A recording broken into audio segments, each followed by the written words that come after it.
ಇಂದೇ ಡೌನ್ಲೋಡ್ ಮಾಡಿ ಮತ್ತು ನಿಮ್ಮ ನೆಚ್ಚಿನ ಶೋಗಳನ್ನು ಆನಂದಿಸಿ.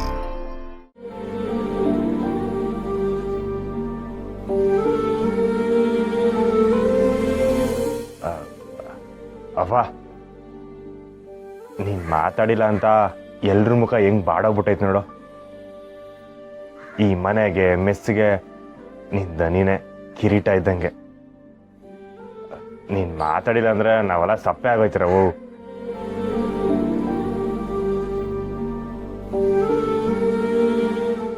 ಅವ್ವ, ದಯವಿಟ್ಟು ಕೋಪ ಬಿಟ್ಟು ನಮ್ ಜೊತೆ ಎಲ್ಲ ಮಾತಾಡವ. ನೀನು ಅಬ್ಬನ ಜೊತೆಗೆ ಮಾತ್ರ ನಾನು ಮಾತಾಡ್ತೀನಿ.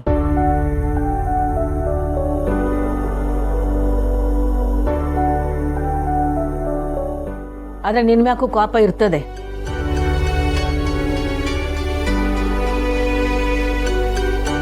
ಮಾತಾಡಿದ ತಕ್ಷಣಕ್ಕೆ ಕೋಪ ಏನು ಹೊಂಟೋಗಕ್ಕಿಲ್ಲ. ಅಂದ್ರೆ ನಮ್ ತಾವು ಮಾತಾಡಕ್ಕಿಲ್ವಾ ಪುಟ್ಟಮ್ಮಿ? ಅಮ್ಮರೇ, ನನ್ನ ಹತ್ರ ಸಿರಿ, ನಿಂತವ್ ಬಿಟ್ಟು ನಾನು ಯಾರ ತವನು ಮಾತಾಡಕ್ಕಿಲ್ಲ. ಅವ್ವ, ಹಾಗೆ ಹೇಳ್ಬೇಡ ಅವ್ವ. ನಿನ್ನೆಯಿಂದ ನಾನು ಅರ್ಧ ಜೀವ ಆಗೋಗಿದ್ದೀನಿ. ಎಲ್ಲರೂ ನನಗೆ ಮಾಡಿರೋ ಮೋಸಕ್ಕೆ ನನ್ನ ಜೀವ ಪೂರ ಹೋಗ್ಬಿಟ್ಟದೆ. ನಾನು ಯಾತವ ಹೇಳ್ಕೋಬೇಕು.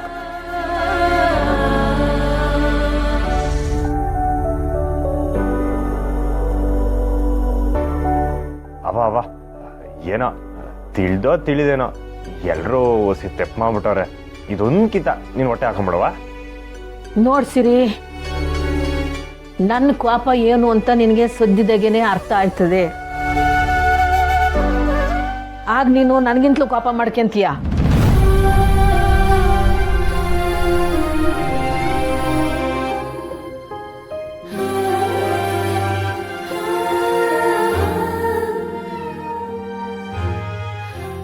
ಅವ್ವಯ್ಯ ಕಂಟಿ ತುಂಬ ಮಿಸ್ ಆಗುತ್ತಾದ್ರೆ ನೀನು ನನ್ನಂಗೆ ಕೋಪ ಮಾಡ್ಕತಿ ಅಂತ ಹೇಳ್ತಾವಳೆ.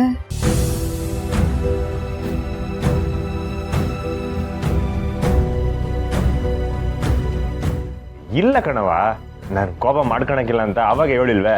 ನಾನೀಗ ಬದಲಾಗಿವ್ನಿ.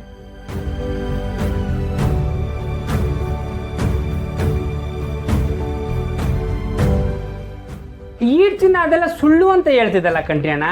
ಹೇಳ್ತಿದ್ದೆ, ಆದ್ರೆ ನಮ್ಮವ್ರ ಆತ್ಮ ಆಗಿ ಬಂದು ಈ ನ್ಯಾಯ ನೀತಿ ಎಲ್ಲ ಇನ್ನ ಅದೇ ಅಂತ ತೋರಿಸ್ಕೊಟ್ರಲ್ಲ, ಆಗ ನನ್ನ ದೃಷ್ಟಿ ಬದಲಾಯ್ತು.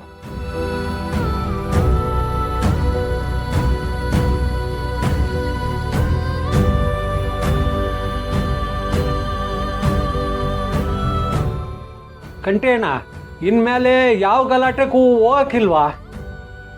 ಇಲ್ಲ ಕಣಣ್ಣ, ನಮ್ಮವರೆಲ್ಲ ನೋಡ್ಕೊತಿರ್ಬೇಕಾದ್ರೆ ನನ್ಗೆ ಅದ್ರ ಉಸಾಬ್ರಿ ಯಾಕೆ?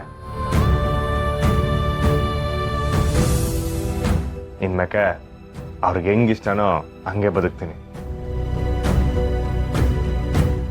ಅದೇ ನನ್ನ ಬದುಕಿನ ಮುಂದಿನ ಗುರಿ.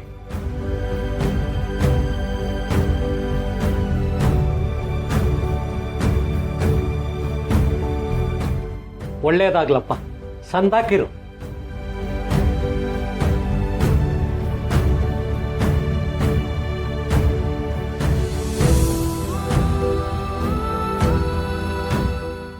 ಅವ ಆದಷ್ಟು ಬೇರೆ ಕೋಪ ಬಿಟ್ಟು ಸಹನಾ ಸುಮಾರು ಜೊತೆ ಎಲ್ಲ ಮಾತಾಡವ.